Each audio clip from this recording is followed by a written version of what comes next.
반갑습니다. 추석 잘 보내셨나요, 우리 친구들?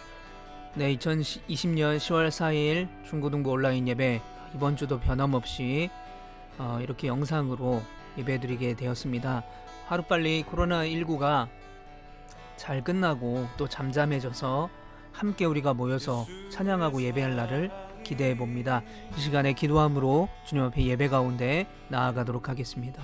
나를 대속하셨네.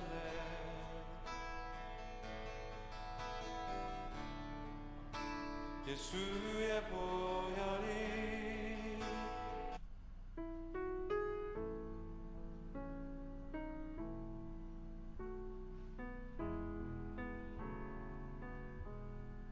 우리 안에 사랑을, 우리 눈에 사랑을 이 나라 휩쓸도록 채우소서. 다 함께 사도신경으로 우리의 신앙을 고백하겠습니다. 나는 전능하신 아버지 하나님 천지의 창조주를 믿습니다. 나는 그의 유일하신 아들 우리 주 예수 그리스도를 믿습니다.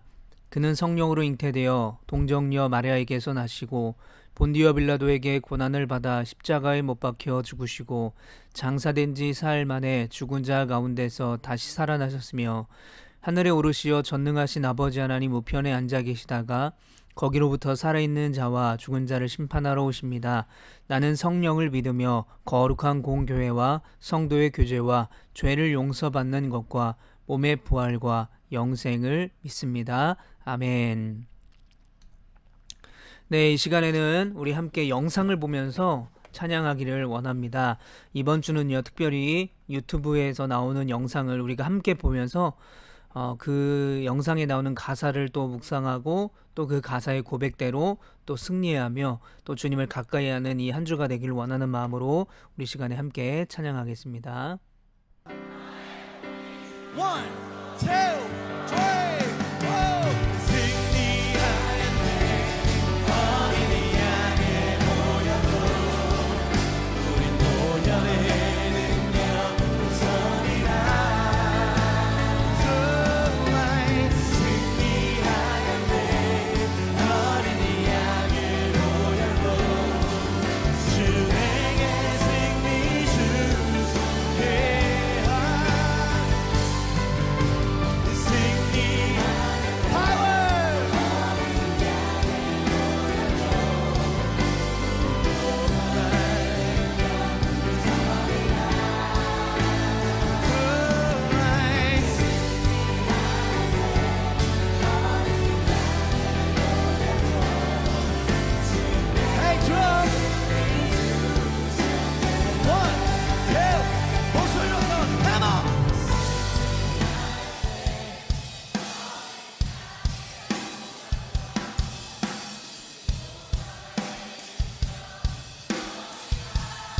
여러분 정말 그걸 믿나요? 이길 수 있어요.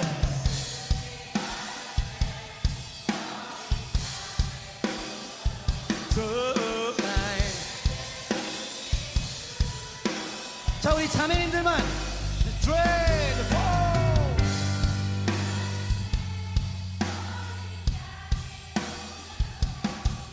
예, 주님, 여전사들이 일어납니다.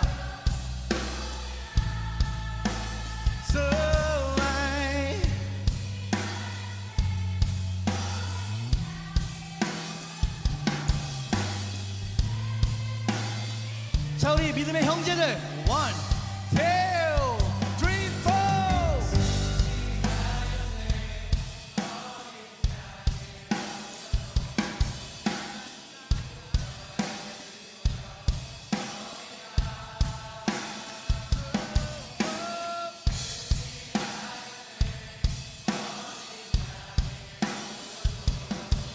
자, 주의 군사들 마음을 모아서 마지막이에요.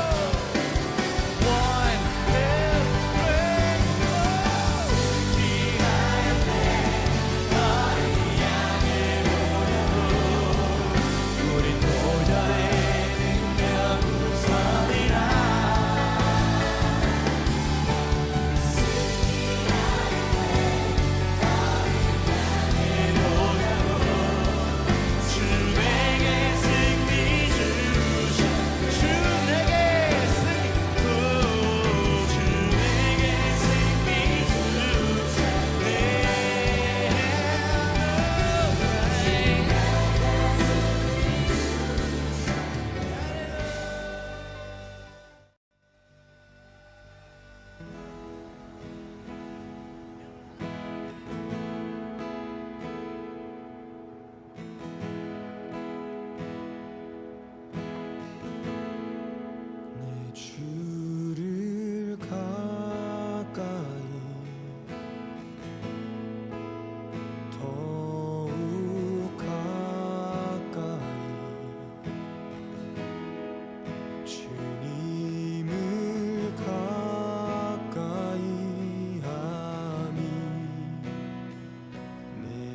복이라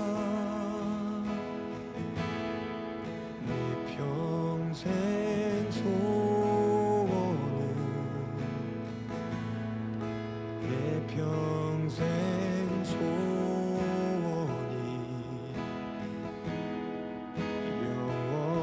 영원한 주의 나라 안에 사는 것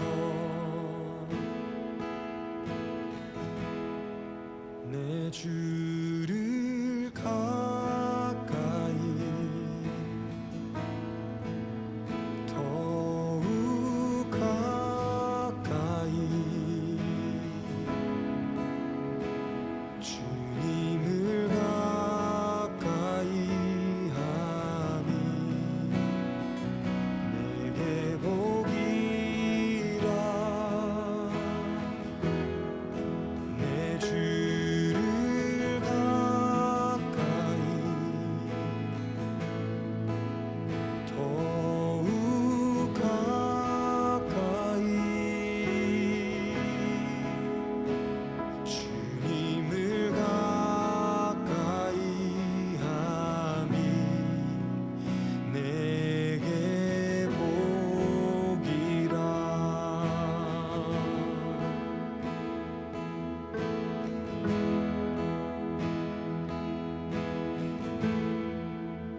평생 소원은 내 평생 소원이 영원한 주의 나라 안에 사는 것 내 주를 가까이 더욱 가까이 주님을 가까이 하니 내게 복이라 내 주를 가까이 더욱 가까이 주님을 가까이 하니 내게 복이라 더욱 가까이 더욱 가까이 더욱 가까이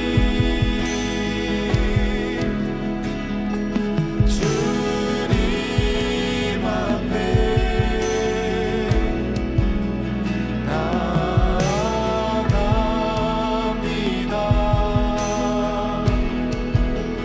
더욱 가까이 더욱 가까이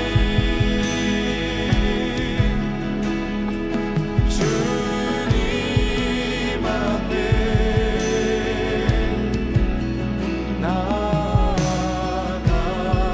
나아갑니다 평생 소원은 내 평생 소원이 영원한 주의 나라 안에 사는 것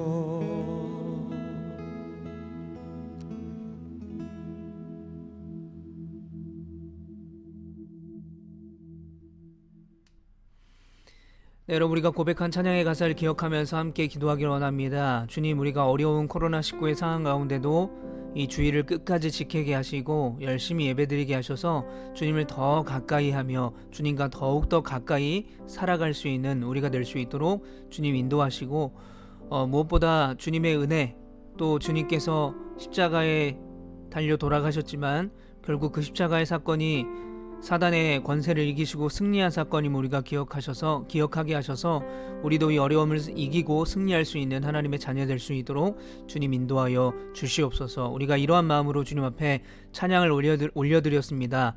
찬양받기 합당하신 하나님 영광 받아주시고 이 찬양의 고백대로 살아갈 수 있는 우리 모두가 될 수 있도록 인도하여 주시옵소서. 예수님의 이름으로 감사하며 기도합니다.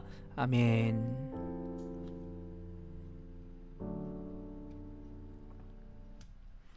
네, 교회 소식을 전하겠습니다. 여러분 집중해서 잘 들어주셨으면 좋겠습니다. 자, 여러분 지난주에 제가 광고했을 때 추석 가정예배 얘기했었죠. 네, 가정예배 인증샷 미션 드렸습니다. 많은 친구들이 저에게 보내주진 못했지만 지금 토요일 오후 5시인데요.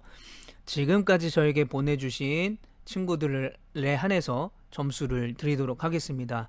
자, 먼저 영상으로 보내줘서 플러스 5점을 받을 친구들을 말씀드리겠습니다. 박주영 친구입니다.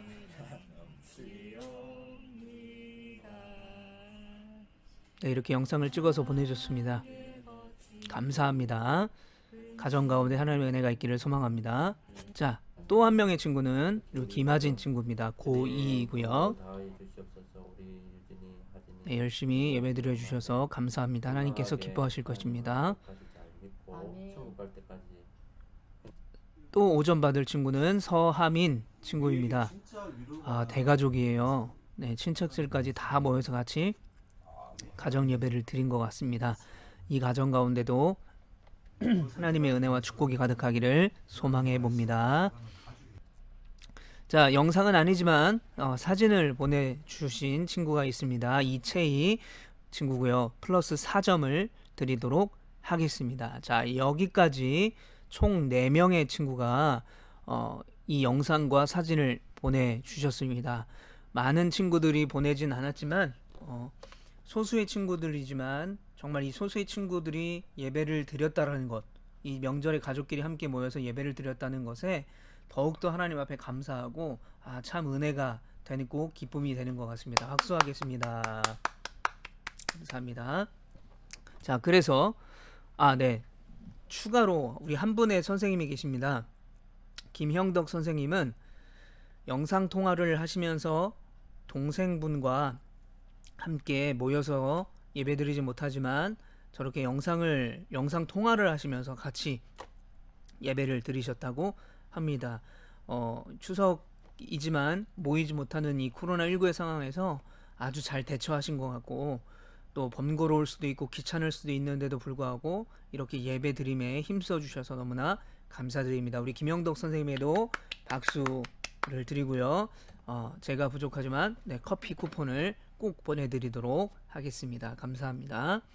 자, 그래서 선물 추첨한다고 했죠? 네, 그래서 박주영 친구, 이채희 친구, 서하민 친구, 김하진 친구 이렇게 4친구를 사다리를 타보도록 하겠습니다. 자, 무슨 선물이? 자, 참고로 말하지만 이거 제가 이 친구들과 이야기하거나 짜거나 뭐 그랬던 건 아니고요. 제가 그냥 무작위로 사다리를 만들어서 저 위에 가렸어요. 저는 이제 결과는 다 알죠. 이미 해봤으니까. 제가 만들었으니까 알죠. 근데 뭐 누구를 더 뭐 좋아해서 뭐 더 사랑해서 또는 뭐 더 주고 싶어서 이런 개인적인 감정이 1도 들어가지 않았습니다. 다만 이제 무작위로 그냥 사다리도 무작위로 만들었기 때문에 그냥 정말로 그야말로 사다리로 선물을 받게 되는 것입니다. 자, 먼저 박주영 친구 출발해 보도록 하겠습니다. 따라라라란 따라라라란. 자, 4번째가 걸렸어요. 자, 이채희 친구 출발합니다. 쭉. 자, 3번째가 걸렸고요. 자, 서하민 친구 출발해 보겠습니다. 자, 2번째가 걸렸고, 자, 김아진 친구는 당연히 바로 그냥 가도 되겠죠. 하나 남았으니까. 자, 선물을 오픈해 보도록 하겠습니다. 자, 첫 번째 선물은 치킨. 아이고, 감사합니다. 축하드립니다. 김하진 친구에게는요 치킨 쿠폰을 제가 보내드리도록 하겠습니다. 언제 보내냐? 이게 이제 주일 11시에 카톡이 보내지니까 주일 오후에 제가 치킨 쿠폰을 보내드리겠습니다. 자, 2번째는 누구죠? 서하민 친구죠. 서하민 친구는 올리브 네, 비누. 저희 집에 올리브 비누 많습니다.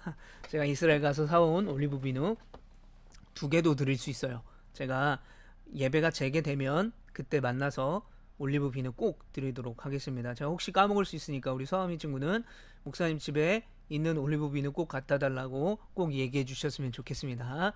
자, 저기 분홍색은 누구였죠? 체이였죠. 자, 체이는 뭘까요? 아, 햄버거 세트. 야, 감사합니다. 자, 축하드립니다. 햄버거 세트 주일 오후에 카톡으로 보내드리도록 하겠습니다. 자, 마지막 누구죠? 주영이 남았습니다. 주영이는 뭘까요? 스팸 4개. 박수. 네, 저희 집에 스팸이 굉장히 많습니다. 저도 열심히 뭐 나름 먹고 있는데요. 4개, 5개도 줄 수 있어요. 네, 제가 아끼는 스팸이지만 주영이에게 선물로 주도록 하겠습니다. 자, 정리를 해보면, 자, 박주영은 스팸 4개, 서하민 올리브 비누. 자, 스팸 4개와 올리브 비누는 예배가 재개되면 그때 선물로 드리도록 하겠습니다. 자, 우리 이채희 친구에게는 햄버거 세트를 제가 보내드릴 거고요. 김아진 친구, 고등부의 희망 김아진 친구에게는 치킨 세트 치킨을 쿠폰 보내드리겠습니다. 자, 절대로 짠 거 아닙니다. 사다리를 만들어 놓고 보니까 이렇게 된 거예요. 여러분 의심하면 안 됩니다. 의심의 영이 임하면 안 돼요. 네, 저를 의심하지 마십시오. 이거는 다 하나님의 계획 가운데 이루어진 일입니다. 자, 박수하겠습니다. 자, 간만. 네, 계속 이제 코로나19도 위험했고 또 명절도 보내면서 좀 쉬었는데요. 이제 다음 주 돌아오는 주중에 시작을 하려고 합니다. 돌아오는 주중이니까 이제 10월 5일부터가 되겠죠. 6일부터가 되겠죠. 10월 6일부터 10월 9일까지 그 사이에 제가 한 집을 찾아가겠습니다. 한 집이라기보다는 한 친구를 찾아가도록 하겠습니다. 자, 누구냐?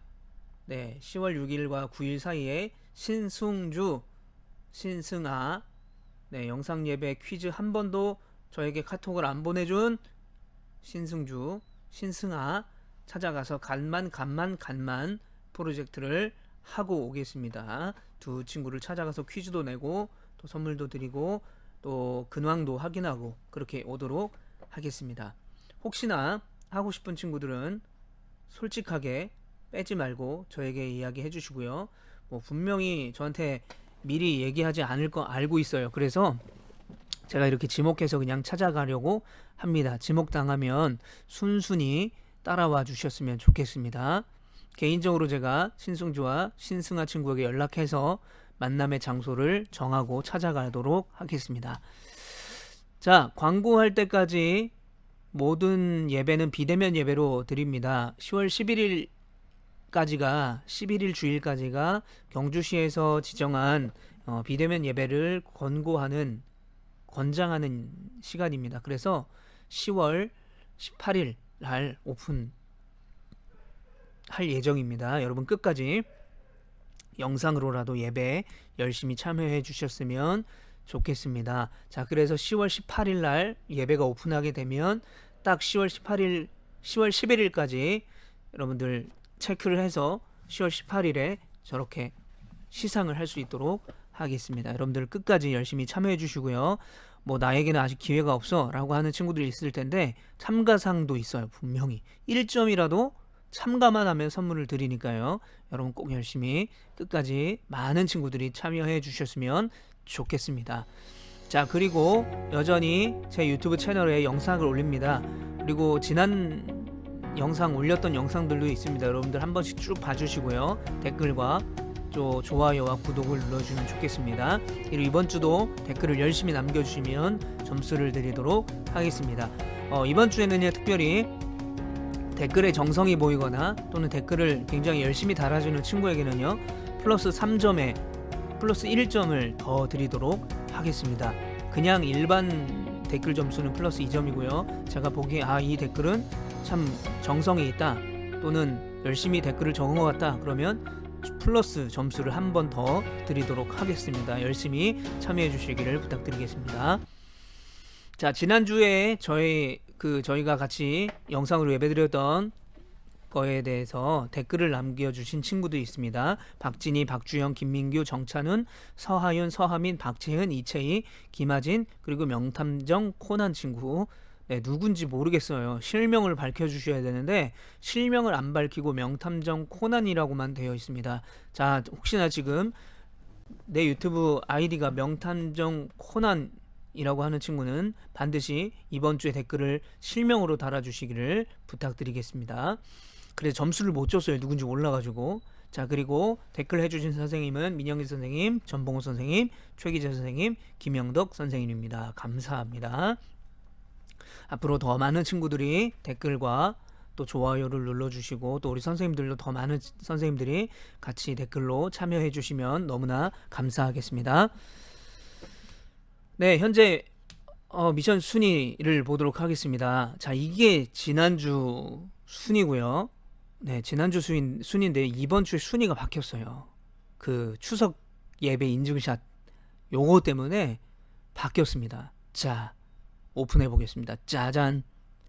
자, 이번 주에 서하민 친구가 여전히 1등을 달리고 있고요. 자, 2등이 바뀌었습니다. 2등이 원래 진이였는데 박진이 친구였는데 고등부의 희망 김아진 친구가 지금 영상 예배 인증샷 영상을 보내면서 지금 3등에서 2등으로 점프를 하게 되었고요. 박주영 친구도 인증샷을 보내면서 5등에서 4등으로, 또 이채희 친구도 인증샷을 보내면서 7등에서 6등으로 올라가게 됐어요. 그래서 제가 이 추석 예배 인증샷을 보내는 게 역전의 기회라고 말씀을 드렸잖아요. 그래서 예배 꼭 드리고 혼자라도 예배 드리고 인증샷을 보내달라고 했는데 아쉽게 됐네요.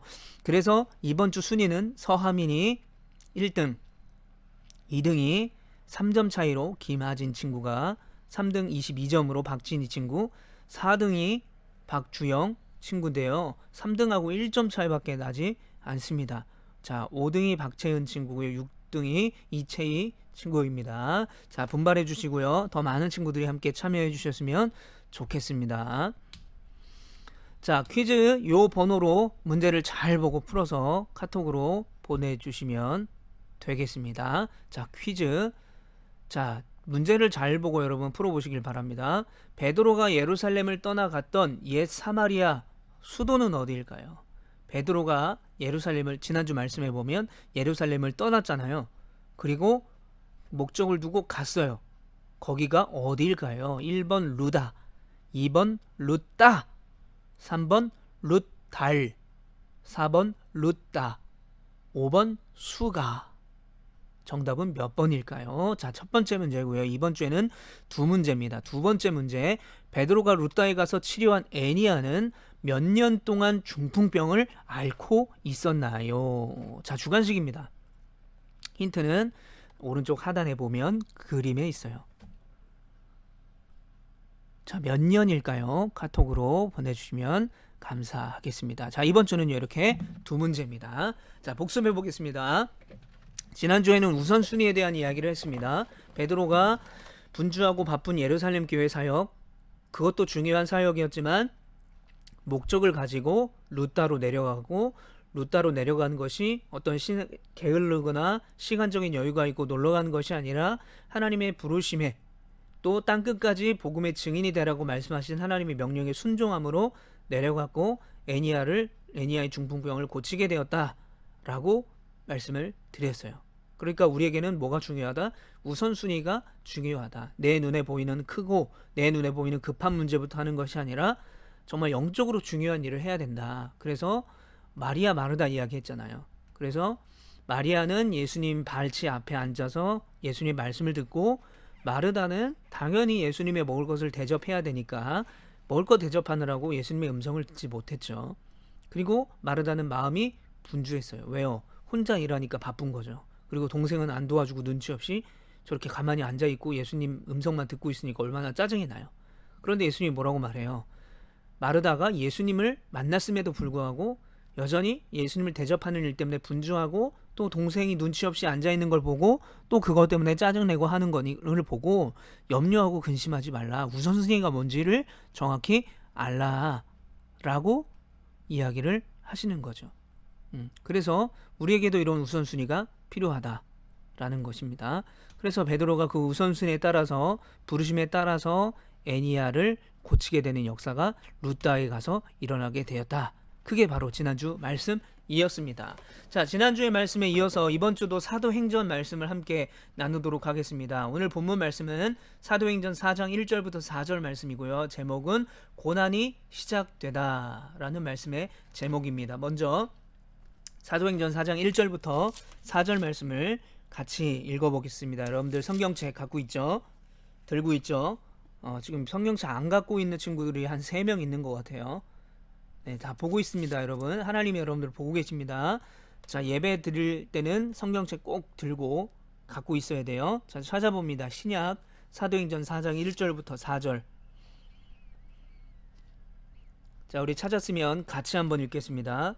사도들이 백성에게 말할 때에 제사장들과 성전 맡은 자와 사두개인들이 이르러 예수 안에 죽은 자의 부활이 있다고 백성을 가르치고 전함을 싫어하여 그들을 잡음에 날이 이미 저물었으므로 이튿날까지 가두었으나 말씀을 들은 사람 중에 믿는 자가 많으니 남자의 수가 약 5천이나 되었더라. 아멘. 자, 여러분 추석 잘 보내셨습니까? 네, 저도 수요일부터 또 금요일까지 잘 쉬고 또 집에서 전도 해 먹고 또 맛있는 음식도 먹고 뭐 물론 어디 나가진 않았지만 그렇게 잘 쉬다가 또 잘 시간을 은혜롭게 보냈습니다. 자, 지난주에 와 같이 자 이번 주에도 제가 영화 한 편을 봤습니다. 여러분 추석 때 재밌는 영화 굉장히 많이 해주던데 열심히 잘 봤나요? 뭐 영화도 뭐 유해한 거가 아닌 이상 뭐 영화에도 우리에게 말해주는 굉장히 좋은 영향력이 많아요. 그래서 저는 이번 주에 뭘 봤냐면 이 서바이벌 패밀리라는 일본 영화를 봤습니다. 2018년도에 개봉한 영화인데요. 이게 어떤 내용이냐면 일본의 한 평범한 가족에게 일어난 일인데 저 가족이 있었어요. 이 가족에게 어떤 일이 벌어지냐면 어느 날 일본 전 도시에 전기가 끊기게 돼요. 사실 지금 우리가 쓰는 거에 전기로 사용하는 게 얼마나 많습니까? 그러니까 지하철도 멈추고 또 자동차도 전기로 이제 뭐 불이 이렇게 해가지고 엔진이 일어나게 되고 하는 모든 일이 일어나니까 전기가 끊기니까 아무것도 못하는 온 도시가 마비가 되는 거죠. 그래서 저 아까 요 가족이 집을 떠나서 원래 살던 아파트를 떠나서 시골에 있는 외할머니, 외할아버지 집으로 가는데 이제 자동차도 안 가고 움직이지도 않고 지하철이나 아무것도 비행기도 못 움직이니까 굉장히 먼 거리를 제가 생각하기에는 뭐 서울에서 이 경주까지 그 정도의 거리인 것 같아요. 자전거를 타고 가기 시작합니다. 그런데 많은 사람들이 이제 전기가 끊기고 또 전기가 들어온다라는 도시를 찾아서 많은 사람들이 걸어서 자전거로 마치 전쟁이 나서 피난 가는 사람들처럼 그렇게 움직였죠. 그리고 차가 없으니까 뭐 짐도 못 가지고 식량도 없고 굉장히 고생하며 많은 일을 겪으면서 저 가족이 우여곡절 끝에 이제 외할머니 외할아버지 댁에 가게 되는 그런 이야기예요. 그래서 오랜만에 이제 계속 굶다가 고양이 캔 사료를 먹다가 먹을 게 없으니까 고양이 캔 사료만 먹다가 실제 음식을 먹게 되면서 감격하는 장면도 나오고 그런 장면이 있어요. 제가 이 영화를 보면서 지금 시대와 굉장히 비슷하구나. 코로나19로 우리가 사실은 뭐 이 정도까지는 아니지만 우리의 일상을 많이 잃어버렸잖아요. 원래 할 수 있었던 것, 또 원래 내가 자연스럽게 하던 것을 불편해졌잖아요. 마스크 쓰고 다니는 거 불편하죠. 호흡하는 거 예전에는 굉장히 자연스러운 일이었죠. 마스크를 쓰는 사람은 감기에 걸렸거나 또는 특별한 일이 있을 때만 마스크를 썼잖아요. 그런데 지금은 마스크를 평범하게 사용해야 되는 날이 온 거죠. 불편해졌죠. 불편이 시작되는 거죠.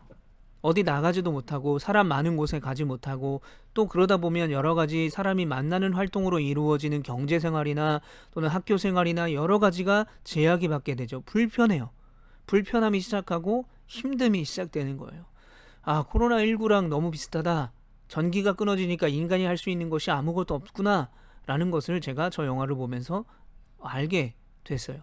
그러면서 오늘 말씀과 이 영화가 오버랩되면서 이어지면서 이런 생각이 들었어요. 아, 은혜와 고난은 함께 가는구나. 은혜 따로 고난 따로 이루어지는 것이 아니라 은혜와 고난은 늘 같이 있구나라는 생각을 해봤어요.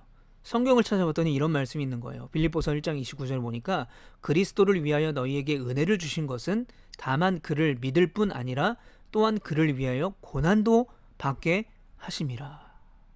자, 제가 영화를 보면서 생각한 내용, 은혜와 고난은 똑같이 가는구나. 우리가 무언가를 누리려면 자연스럽게 누렸던 것들이 어떻게 보면 그것을 잃어버렸을 때에 그것을 다시 누리기 위해서는 그에 맞는 수고를 해야 되는 것처럼 전기가 잘 들어와서 아무런 불편함 없이 또 의식하지 않고 전기를 썼는데 그 전기가 들어오지 않게 돼서 그 전기가 들어오지 않음으로 인해서 발생되는 고난, 불편함, 그거를 감수해야 되는구나. 은혜도 마찬가지구나. 그런데 성경에 뭐라고 말해요? 너에게 은혜를 주신 것은 예수 그리스도를 믿을 뿐만 아니라 예수 그리스도를 위해서 고난도 받게 하셨다는 거예요. 그러니까 하나님이 우리에게 은혜를 주셨다는 거죠. 십자가의 은혜, 우리를 구원해 주신 은혜예요. 이거는 어떤 값으로도 어떤 가치로도 살 수도 없고 또 바꿀 수도 없는 거예요. 그 귀한 은혜를 우리에게 주셨어요. 그런데 그 은혜를 우리에게 주셨을 때 이제 그 은혜를 우리가 받았으니까 이제 승리만 할 거야. 이제 행복할 거야. 이제 아무런 실패도 없을 거야. 고난은 없을 거야. 이게 절대 아니다라는 거죠. 하나님이 우리에게 은혜를 주셨다라는 것은 그 은혜를 우리가 누리기 위해서 우리에게 필요한 고난, 또 그 은혜를 누리기 위해서 포기해야 될 것, 또 그 은혜를 누리기 위한 우선순위를 정할 때에 우리가 그 우선순위에서 내려놔야 될 것들, 포기, 희생 이런 게 반드시 필요하다라는 것입니다. 그러니까 오늘 제가 여러분들에게 하고 싶은 말은 이거예요. 우리에게 은혜를 주실 때는 그 은혜를 누릴 만한 고난도 함께 주시기 때문에 고난이 올 때, 힘들고 어려울 때 불평과 원망이 아니라 하나님께서 우리에게 주신 은혜를 생각해 보자 라는 거죠. 오늘 본문 1절과 2절에 이렇게 말해요. 사도들이 백성들에게 말할 때에 제사장들과 성전 맡은 자와 사두개인들이 이르러 예수 안에 죽은 자의 부활이 있다고 백성을 가르치고 전함을 싫어하여. 자, 사도들이 백성에게 말할 때에, 여러분 이 말할 때에를 헬라어로 보게 되면 랄레오라는 단어를 쓰고 있습니다. 랄레오. 자, 이 랄레오는 현재 완료 시제예요. 그러니까 사도들이 백성들에게 말하고 있는 그때에 라는 거예요. 그런데 뭘 말하고 있나? 그 말이 도대체 뭔가? 말할 때에 제사장들과 성전 맡은 자와 사두개인들이 이르러 싫어했다는 거예요. 자, 뭘 전했냐? 예수 안에 죽은 자의 부활이 있다고 백성을 가르치고 전했다는 거죠. 그러니까 여기서 사도들이 백성에게 말할 때에서 말한 거는 뭐냐? 예수 안에 죽은 자의 부활이 있다라고 사도들이 백성을 가르쳤다는 거예요. 예수님이 십자가에 달려 돌아가셨지만 3일 만에 부활하신 것처럼 예수 그리스도를 믿는 자에게도 부활할 수 있다. 그 부활의 능력이 있다라는 것을 가르쳤다는 거죠. 그런데 제사장과 성전 맡은 자와 사두개인이 그 말을 싫어했다라는 거예요. 부활에 대해 말하고 있을 때에 싫어했어요. 3절에 보니까 뭐라고 말하냐면요. 그들을 잡음에, 사도행전 4장 3절에 보면 그들을 잡음에 날이 이미 저물었으므로 이튿날까지 가두었으나. 자, 부활에 대해 말하고 있을 때에 누가요? 제사장들과 성전 맡은 자와 사두개인들이 그 사도들을 어떻게 했어요? 잡아갔다는 거예요. 잡아서 옥에 가뒀대요. 왜요? 2절에 보니까 그들이 싫어했다라고 말하고 있어요. 뭘 싫어해요? 부활에 대해 다른 사람들에게 말하는 것을. 여기서 싫어하여라는 단어는요, 그들이 크게 불안했다, 크게 분노했다 라는 뜻으로 해석할 수 있는 거예요. 자, 그러니까 이 1절과 2절과 3절 말씀을 쉽게 설명을 드리면 사도들이 백성에게 부활에 대해서 말하고 전하고 있을 때에 제사장들과 성전 맡은 자와 사두개인들이 그 가르치는 것 때문에 크게 불안하고 크게 분노해서 그 사도들을 잡아 옥에 가두었습니다 라는 상황인 거예요. 지금 사도행전 4장 1절부터 3절이. 자, 그렇다면 도대체 이 인간들은 성전 맡은 자, 사두개인, 자, 그리고 종교 지도자들, 제사장들 왜 그들은 그렇게 화가 났을까요? 왜 그렇게 분노하고 불안했을까요? 도대체 왜 그렇게 분노하고 화가 나서 그 사도들을 복음을 전하는 그 사도들을 옥에 가뒀을까요? 자, 첫 번째는요. 사단은요. 진리를 싫어해요. 여러분, 깜깜한 어두운 가운데 빛이 하나도 없는 가운데 여러분 딱 촛불이 켜지면요. 그 불이 들어오는 동시에 그 주위가 환해져요. 어두우면 어두울수록 빛은 잘 드러나게 돼 있어요. 마찬가지예요. 악은 그리고 사단은요. 빛 대신 예수 그리스도의 진리가 드러나는 것을 싫어해요. 그래서 우리가 예배드리는 것, 우리가 복음을 듣고 구원의 진리 가운데 서는 것, 주님을 찬양하는 것, 이런 거를요 자꾸 방해하고 싫어요. 왜요? 그것으로 인해서 예배드림으로, 말씀 봄으로, 또 구원의 확신이 있음으로 하나님과 친밀해지기 때문에 사단은 그게 싫은 거예요. 그리고 진리가 드러나는 것이 싫은 거예요. 왜요? 사단은 거짓을 사람들에게 말해주고 거짓으로 사람들을 실패하게 만들고 거짓으로 사람들을 유혹하기 때문에 그래요. 그러니까 사단은 진리를 싫어해요. 그 당시 성전 맡은 자, 사두개인, 그리고 이 종교 지도자들, 제사장들, 여러분들 이 사람들은 진리 앞에 섰던 사람들이 아니었다라는 거예요. 말씀을 왜곡하고 말씀을 잘 이해하지 않고 말씀을 잘못 전했던 사람들이었어요. 그리고 뭐까지 했냐? 그런 걸 이용해서 자신들의 어떤 종교적인 힘이나 이런 것들을 이용해서 불법을 저지르고 있었어요. 두 가지인 거예요. 그 진리가 드러날까봐. 두 번째로는 자신들이 짓고 있는 죄, 불법이 탄로날까봐 두려웠던 거예요. 그러니까 옳은 말을 하고 있는 사도들, 그리고 진리를 전하고 있는 그 사도들, 혹시나 그 사도들의 진리를 전함에 있어서, 부활의 소식을 전함에 있어서, 또 확실한 하나님의 말씀을 전함에 있어서 많은 사람들이 그 진리를 깨닫고 그들의 불법이 그들의 눈에 보이게 될까봐 그게 두려웠던 거죠. 그래서 사도들을 어떻게 했어요? 옥에 가두었어요. 바로 잡았어요. 말하고 있는 그때에 그들을 잡아갔다라는 거예요. 그래서 아까 현재 완료 시제라고 말한 이유가 뭐냐면, 말하고 나서 뭐 며칠 있다가, 말하고 나서 조사해보고, 말하고 나서 그들을 신문해보고, 이게 아니라 말하고 있는 때에 그들을 잡아갔다라는 거예요. 그만큼 그들이 불안했고 또 화가 났다는 거죠. 자신들의 불법이 드러날까봐. 결국 사도들은요, 복음을 전하고 부활의 소식을 전하다가 옥에 갇히게 돼요. 자, 그런데 우리가 이 사도행전이 지금 오늘 본문이 4장이잖아요. 이 사도행전은 여러분 마태, 마가, 누가, 요한 복음 다음에 오는 성경이에요.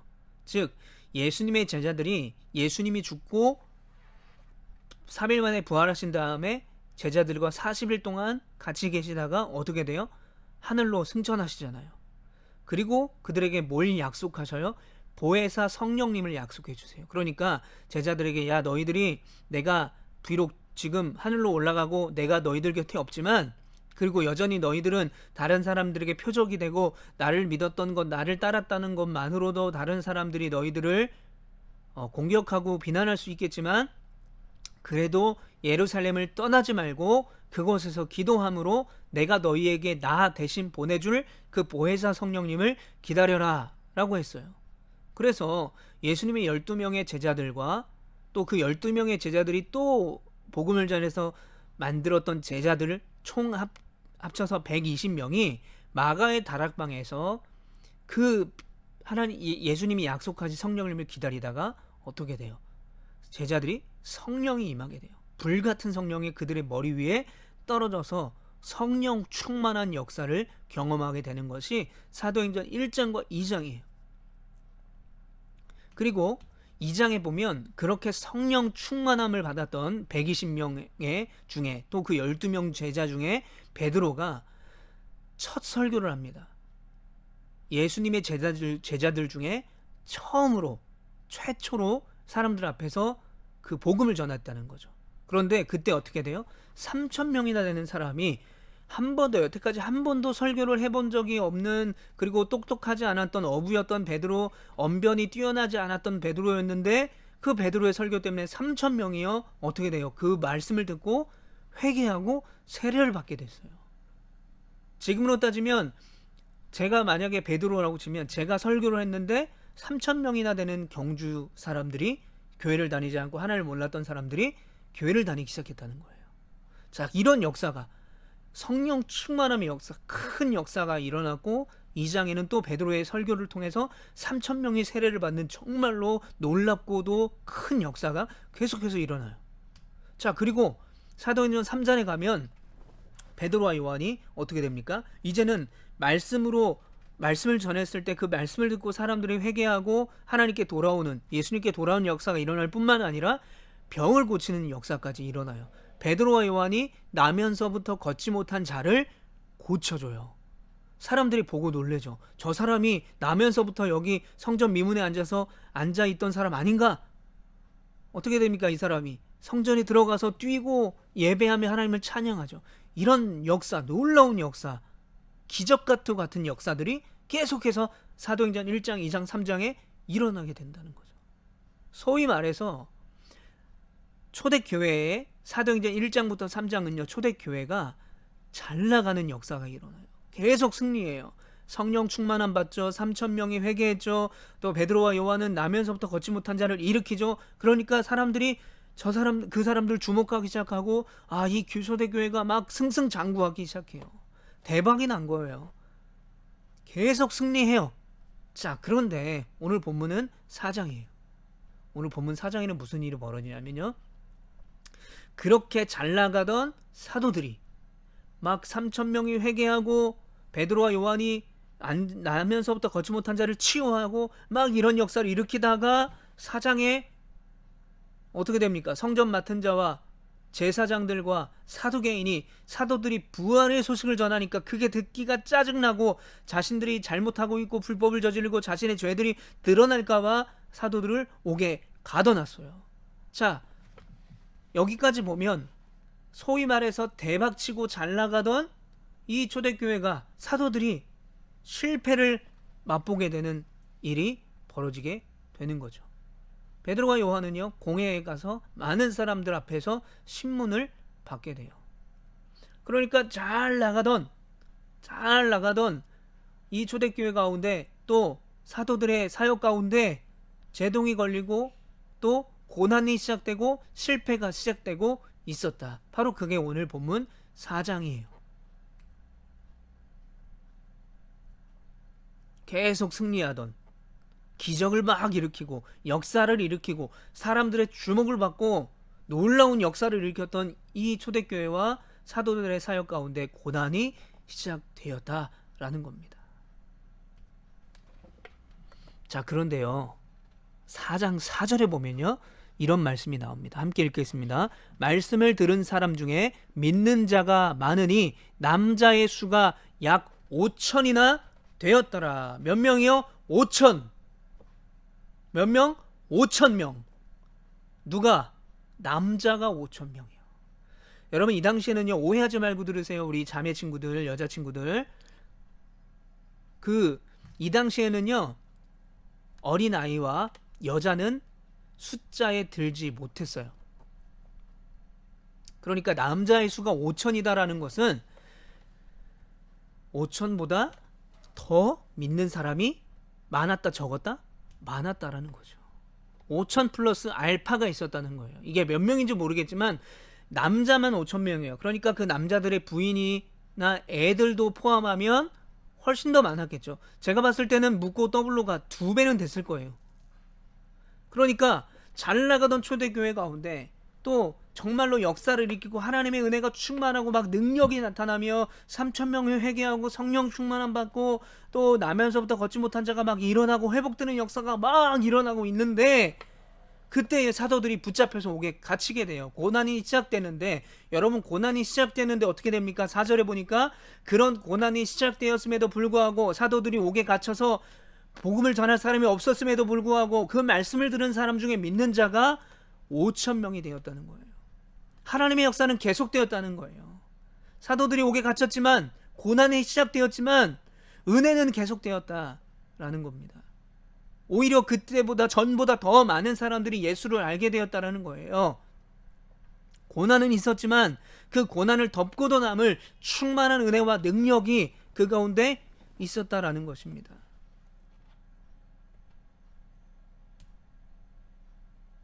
처음에는 몇 명이었어요? 12명의 제자들이었잖아요. 이 12명의 제자들을 온전했어요? 아니에요. 예수님이 십자가에 달려 돌아가실 때 다 도망갔어요. 그런데 그들이 부활의 소식을 듣고 모이기 시작합니다. 예수님이 부활하셨대. 야, 예수 그리스도가 사망 권세 이기시고 부활하셨대. 야, 이제 우리 다시 모여서 기도하자. 다시 모이기 시작하는 거예요. 그럴 때는 예수님이 어떻게 됩니까? 3일 만에 부활하신 예수님이 그들에게 나타나잖아요. 그래서 그들이 무슨 믿음이 생겨요? 아, 내가 믿었던 예수 그리스도가 사망 권세도 이기는 하나님이시구나 깨닫게 되죠. 그들이 열심히 복음을 전합니다.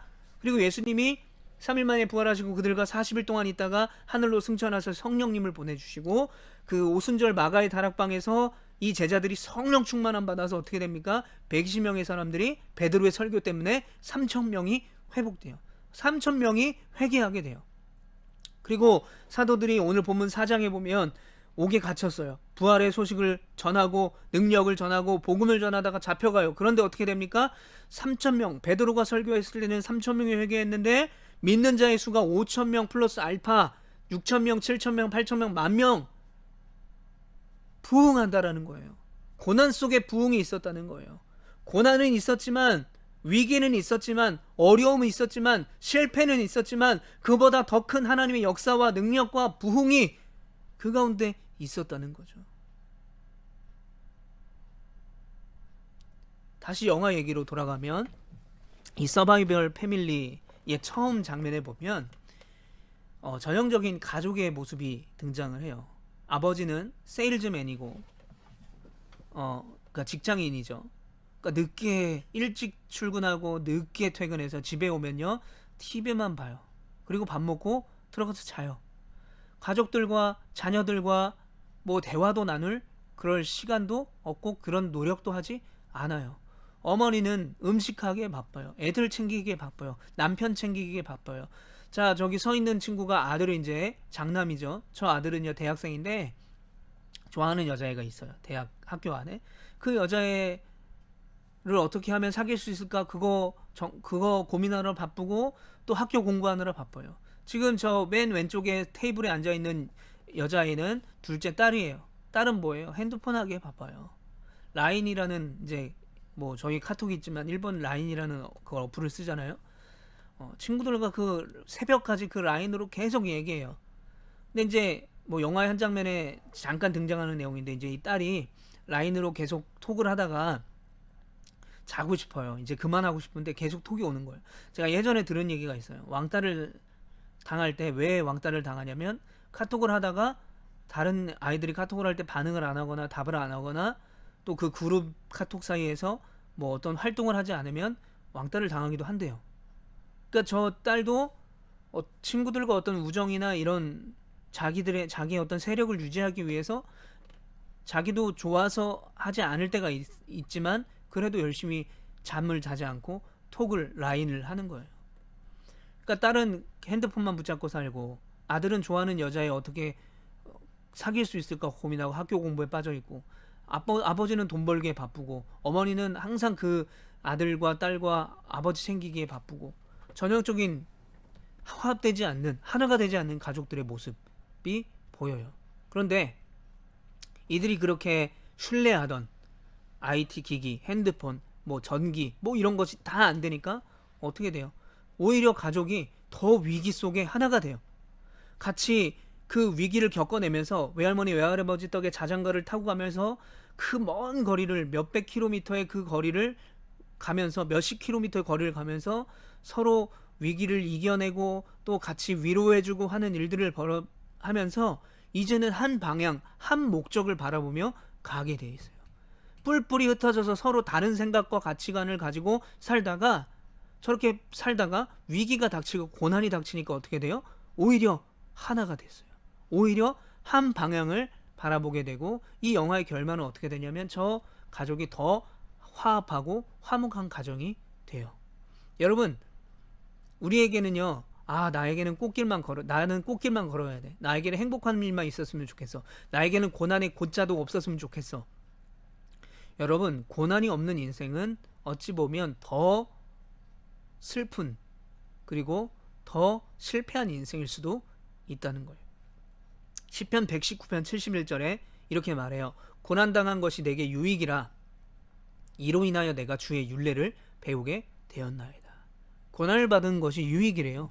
왜 고난받는 게 유익이에요? 힘들죠. 짜증나죠. 답답하죠.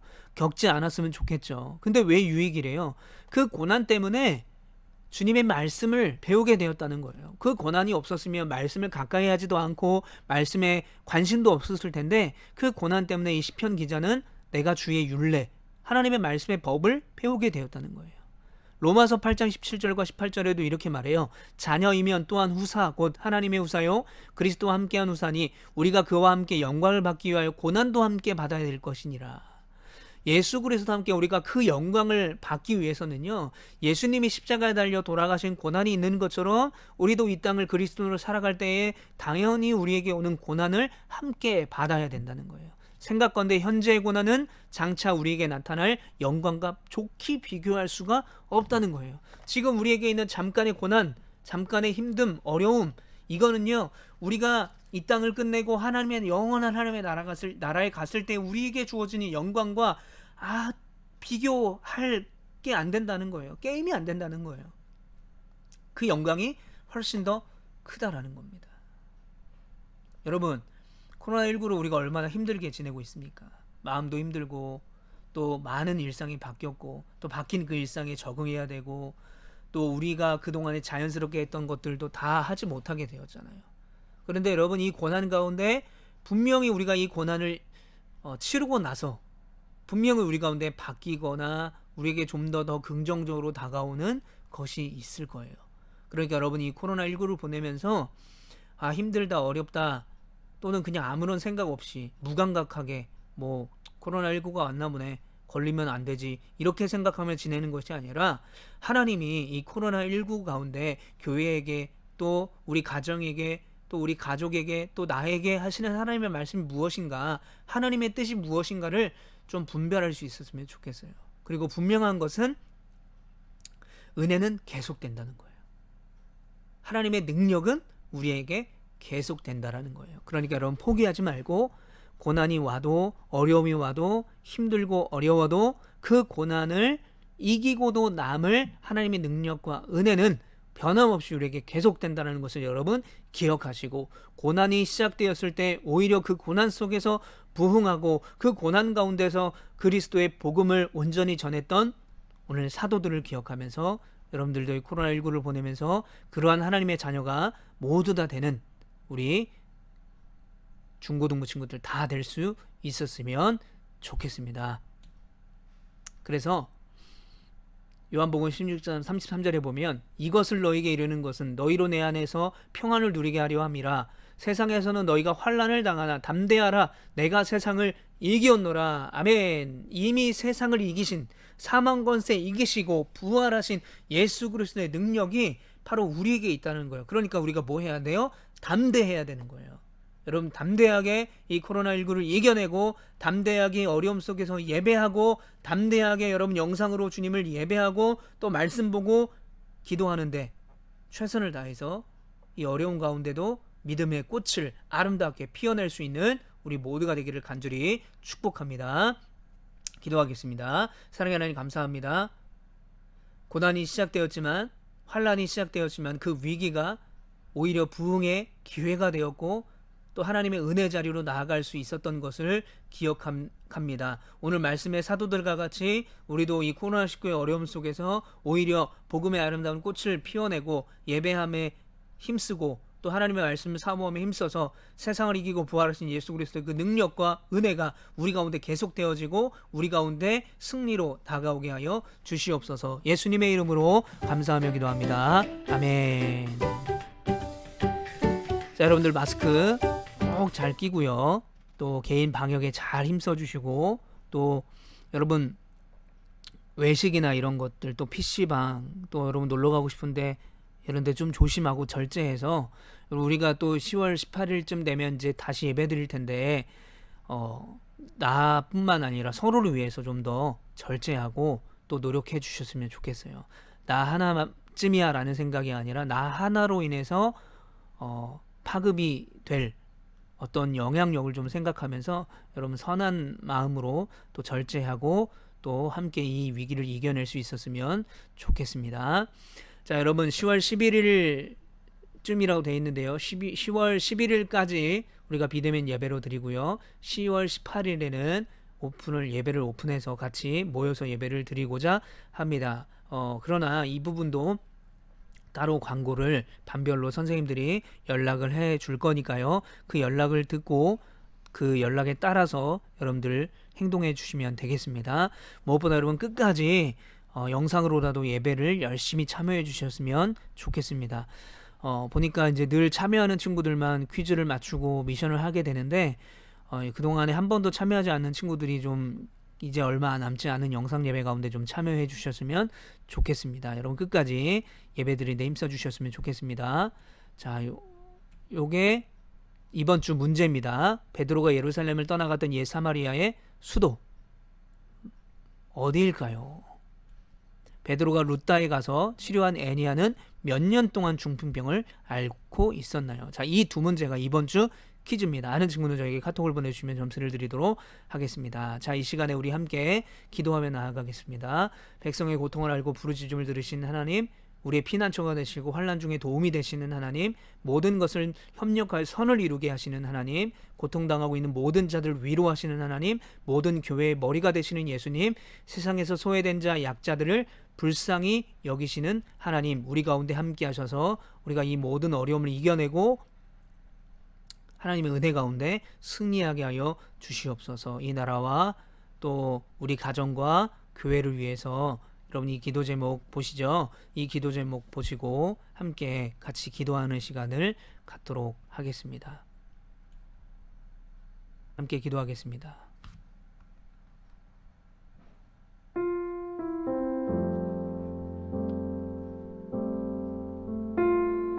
주여 아버지,